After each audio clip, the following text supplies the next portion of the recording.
I've got absolutely no hesitation in saying that right now I think this is the most exciting time we have ever had in the guitar and digital modelling world. It's such an exciting time to be a guitar player. We've got new units dropping left, right and centre. We've got older units having massive updates. But what I want to think about is raw power. I'm going to compare the top units in terms of raw processing power. Yep, we're going to see which guitar processor has the biggest. Now I know it's not just power and size, because let's face it, it's not what you've got, it's what you do with it, and that definitely has a bearing. But here's a little analogy for you.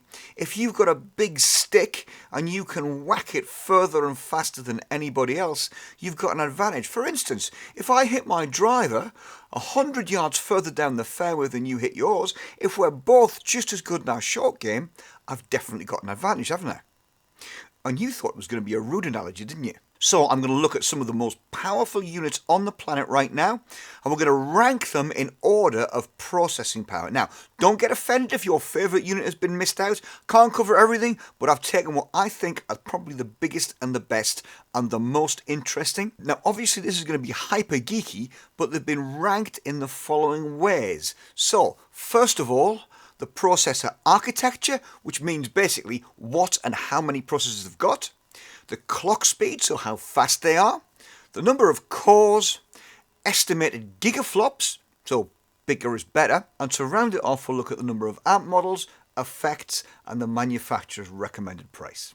So, in rank order, coming in 5th place is, released in 2023, the Headrush Prime. It has a quad-core ARM processor at 1.8 GHz. It has 4 cores and it knocks out 2.1 gigaflops, 300 amp models, 400 effects, and it costs $1,299.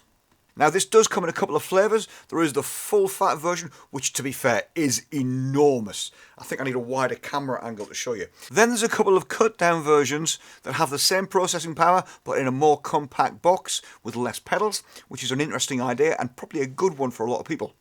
But it's a great unit, it does an awful lot, and it has their version of capture technology as well. So yeah, thumbs up for that one. In 5th place, doesn't mean it's bad, it just means the competition is, well, really, really good. Coming in at number 4. Now this one surprised me because this is an absolute monster of a tone machine. But in 4th place, remember this is just on raw processing power and it's still incredibly capable. In 4th place is the Fractal FM9. It has 2 Shark DSPs at 500 MHz each, dual core, 2.4 gigaflops, but get this, well over 300 amp models at incredible quality and 160 plus effects. Price wise, it's around $1,600 or thereabouts. Remember, this is a cut down version of the big full fat Axe-Fx III. It's got all the same sounds, it's got all the same effects, but it's just got less processing power, so you can't run as many things at the same time. However, you can run quite a lot at once with this thing. In 3rd place is the new boy on the block. That's the Line 6 Helix Stadium. It has dual Shark Plus DSPs plus an AI neural coprocessor, 500 MHz plus an AI core as the clock speed. It has 2 cores plus the neural core and estimated 2.8 gigaflops equivalent. Amp models 120, but remember only 16 of them at the minute are the new updated Agora models. The rest of them are the old models that have been in the Line 6 stuff since day one, some of them. And it has 200 plus effects and it comes in at around $2,000. Now a little note on that, that is the newest of all the models on the market and it has this touch screen and an interface that is just sublime. Really, really good. So some of the others have got a lot of catching up to do there. And Line 6 for a long time were the leaders as far as ease of use is concerned. Coming in at number 2, the runner-up, is the Neural DSP Quad Cortex. Now this thing's been around for quite a while, but it's still an absolute powerhouse. So it's got 1 ARM Cortex A15 and 4 Shark DSPs. So clock speed, the ARM is 1.8 GHz, the Sharks are 450. The ARM is running at 1.8 GHz and the Sharks are running at 450 MHz. It has 5 cores in total, estimated gigaflops of 3.2.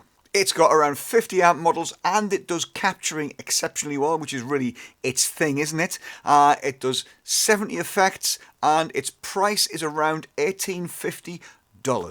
One of the big things with the Quad Cortex is it does its own capture technology, and the Quad Cortex has just been updated and they've had a massive update that's made a big difference to its capture technology, which now can be done locally for the standard captures, or you can upload it to their network and they'll do you a much more detailed capture, which reports are coming in that the thing is just incredible. So there's that news on that one as well. All these things are developing all the time and a lot of the manufacturers are bringing in updates. Now Neural have been criticised quite heavily for not updating things enough and not keeping up with their promises. They promised to add their plug-in technology straight away and it's taken them forever to do, but this update is big. Do me a favour and comment below, tell me what you think, what your experiences are with these units, and especially what you think about the latest updates to them as well. Be really interested, and don't forget, like and subscribe, because I appreciate that as well. Right, the number 1 spot, drum roll please, goes to, and you probably knew already where this was going, but if you didn't, the number 1 spot is the Fractal Axe-Fx III Mark II Turbo. It's not the most concise of names, is it? It has 4 analog devices, Shark plus DSPs. The clock speed is 500 MHz each. Okay, the 4 cores, yep. It's estimated at 4.8 gigaflops. That's massive. It has over 300 amplifiers, and don't forget, every time there's a minor update, it's an across-the-board update, and almost all of your amps, each time, improve ever so slightly, which is really quite clever. Then it has over 160 effects, which are stunning.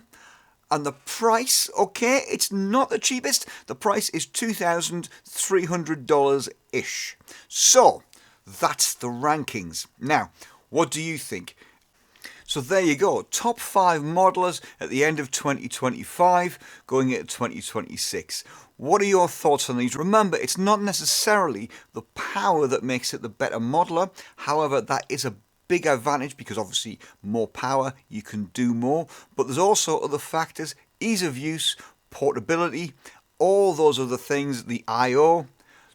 The list goes on, but at the end of the day, you've got to pick which one you think is the right one for you. So that's my question at the end of the video. Which is the right modeler for you? You know what, as far as a sweet spot and value for money and usability is concerned, I think if you're working live and you want a guitar system that's just guitar, then it's got to be the FM9. That's the absolute sweet spot. It's got lots of foot switches, it's super powerful, it's got all the I/O you need, and it sounds amazing.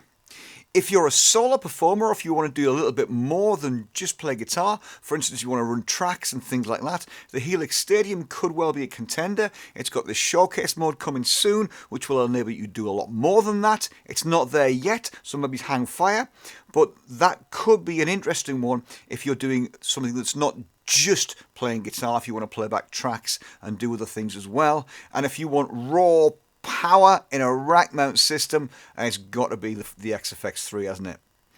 Tell me what you think in the comments, and I'll see you in another video. Don't forget, like and subscribe. Cheers.